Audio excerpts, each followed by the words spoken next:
Every morning when you wake up, you need to power up. Get your mind going in the right direction. This is going to be a good day. I can handle anything that comes my way.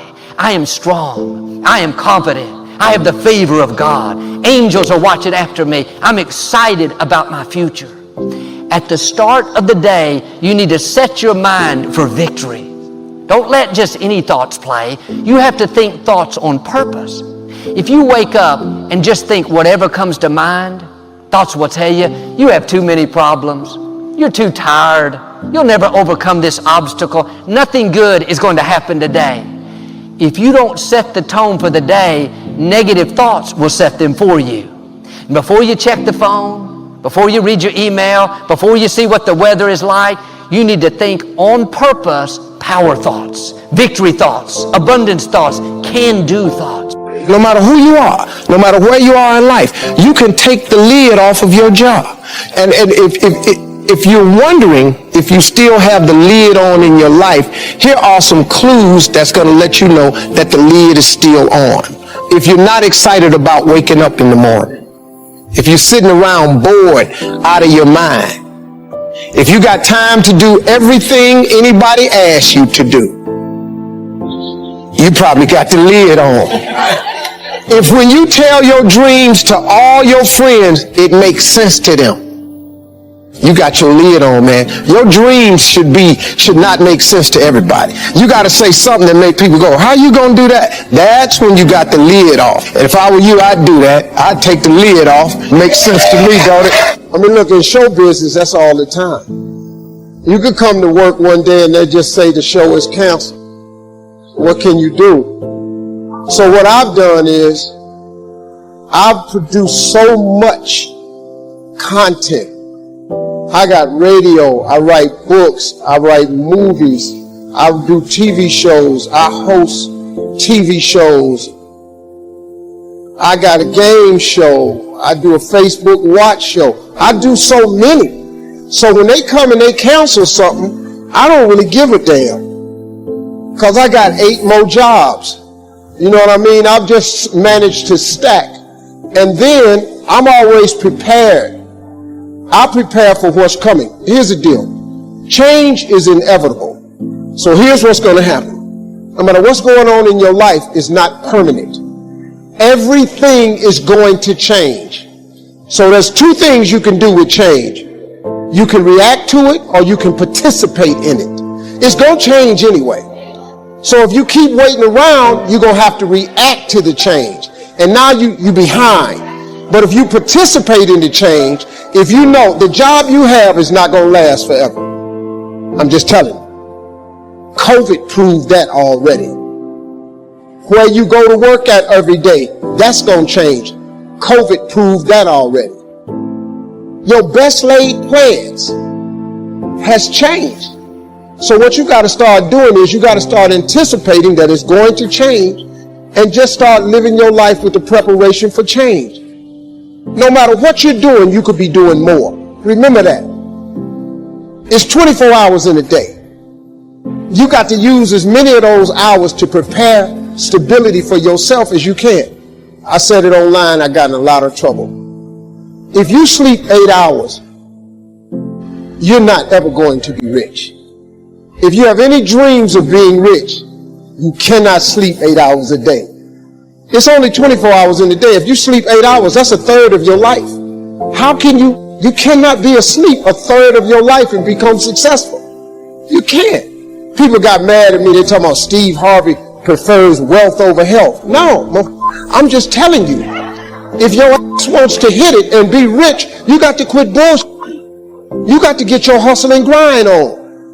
You can't sleep at, well, how much you sleep? I sleep between 4 and 5 hours. If I get 6 hours, woof, I'm tired. Plus, I'm old. I got to get up. I want to see what today is. I can't miss nothing. I'm old, man. I'm 64 years old, so I can't be laying in the bed waiting. I got to get up early. I'm up before the sun come up every day because I just want to see what else God got for me. He done gave me a lot. Might as well go see the rest of it, right? You can't see or sleep. So I've always prepared myself for what this business is. And for the first time, I've actually thought about retiring. This is the first time I've ever thought about retiring. So now I want to come home. I'm coming to Africa. The one thing that I have learned to relate to all of my children is to dream. There is nothing bigger than your dream. Nothing is greater than your dream. Now, as we sit in this great educational institution, I am not saying that your education is not important, because it's tied to a lot of your dreams. But let me tell you something. There ain't nothing bigger than your dream. Because your dream will propel you to get the education. Don't you ever stop dreaming. Don't you ever stop imagining. And we're going to talk about them two things a lot. But don't you ever stop dreaming. Your Bible says a man without a dream or a vision shall perish. That's in your Bible. It ain't just in the one I read. Nowhere in there does it say without an education you perish. But it says without a dream or vision you perish. So if what you are dreaming about requires an education, it is then your dream that propels you to get the education. But the dream is bigger than anything, man. See, if it was an education that caused you to be great or successful, I ain't here today, because I don't have one of them. But nobody could outdream me. Your dream is everything, man. It's the biggest part of your life.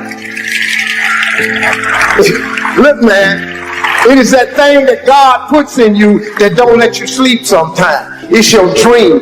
It's that thing, that part of you, man, that wakes you up and stirs the very pit of your soul. I've always taught my children to dream. The secret, though, the secret to real success is if you tie your gift to the dream. Whatever position you find yourself in today, we put ourselves there by a series of thoughts and actions. Thoughts turn into things.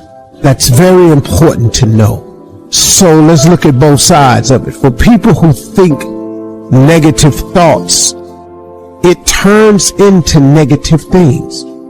And the direct opposite is true for those who think positive thoughts.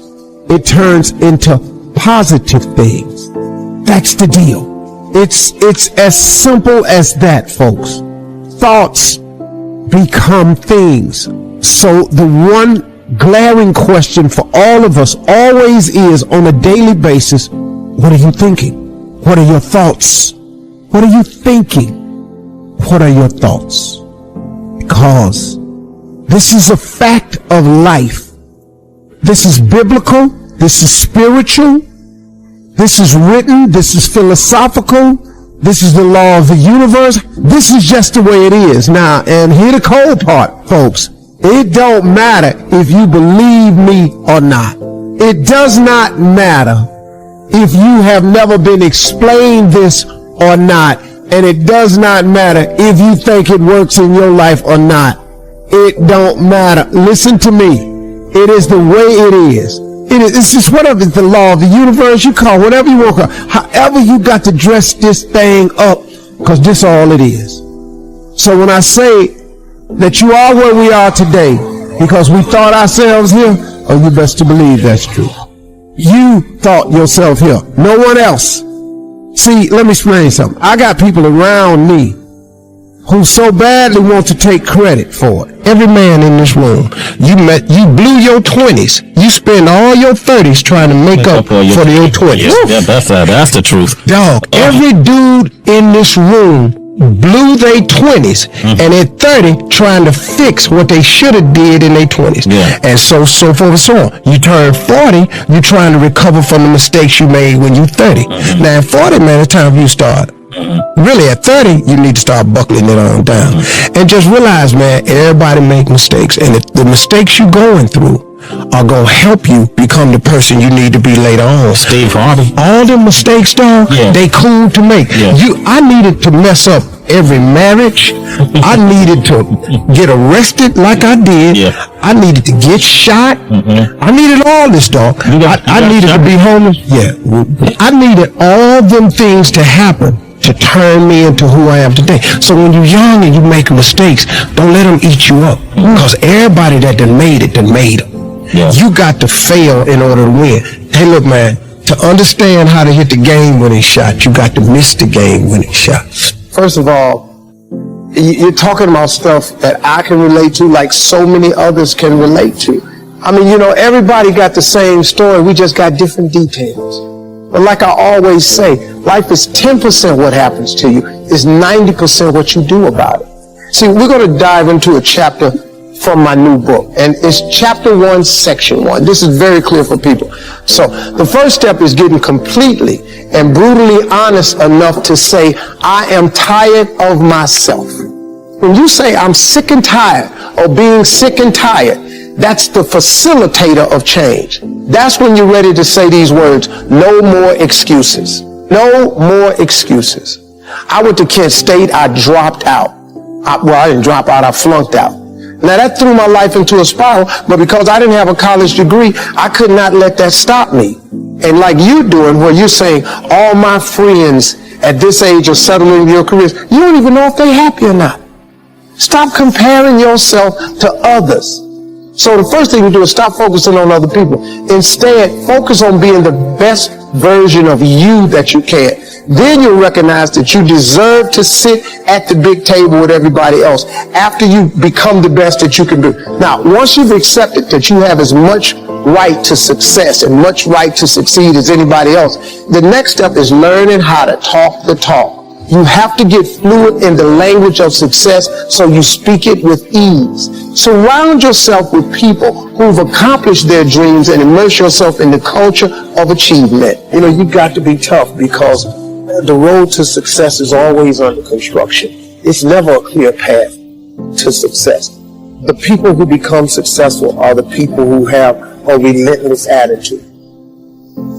And you just got to hang in there through the bad breaks, because the bad breaks is coming. But they usually come right before the big break is about to happen.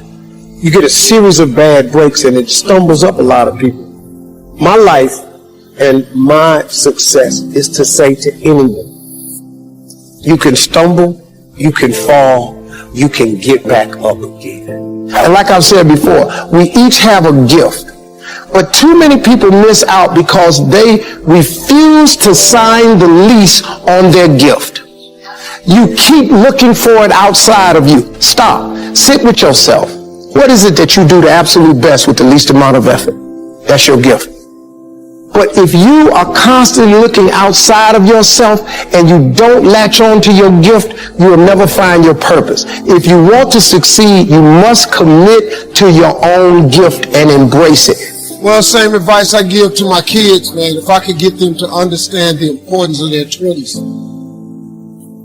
Because, man, you know what I did? I just blew my 20s. I ended up spending all of my 30s fixing what I messed up in my 30s. I spent all of my 40s doing what I could have been doing in my 30s. I looked up, man, I had let too much time slip away. If you could get young people to get their foot on the gas pedal in their 20s, because right now they think going out is everything. And I keep telling them, man, you're gonna outgrow that in a minute. Because, like at this age, it's when somebody says, hey, we're gonna go out to a club tonight. What? Go out to a club? Are you kidding?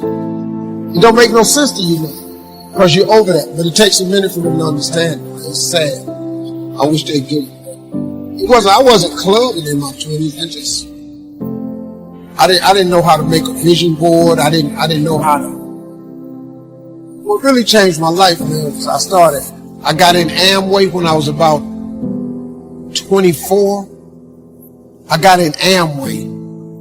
And that changed my life, man, because the first time ever, they introduced me to self-help books.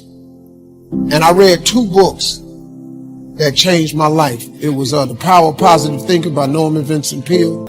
He really will. You ain't got to be rich to have an abundant life. Sometimes you just need to be healthy, happy. You could be really happy, man, making $70,000 a year. You really, really can. You don't need a few million. I did, but you didn't need a few. It helped me a little bit.